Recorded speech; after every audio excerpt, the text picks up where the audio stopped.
साई केंद्रात मुलींचा भारतीय फुटबॉल संघ सराव करतोय।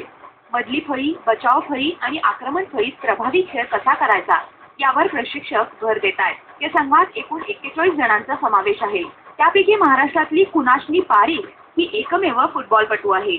आंतरराष्ट्रीय मानांकनात भारतीय पुरुष संघ 146व्या स्थानावर आहे।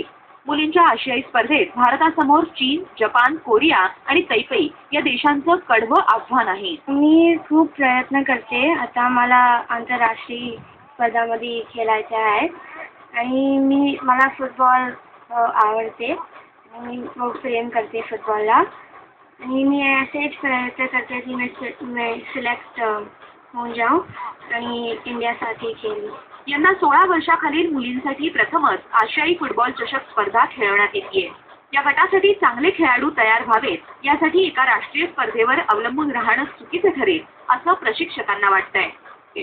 हिंदुस्तान की महिलाओं की फुटबॉल जो है इसमें जैसे कि कंपटीशन अगर ज़्यादा करे तो बहुत ही अच्छा इम्प्रूवमेंट मिल जाएंगे। कम से कम 5-6 टूर्नामेंट अगर हो तो इसमें बहुत सारे हमारा हिंदुस्तान की जितना भी महिला खिलाड़ी है, गर्ल्स खिलाड़ी होंगे, आगे बढ़ने के लिए बहुत एडवांस मिलेगा इसमें।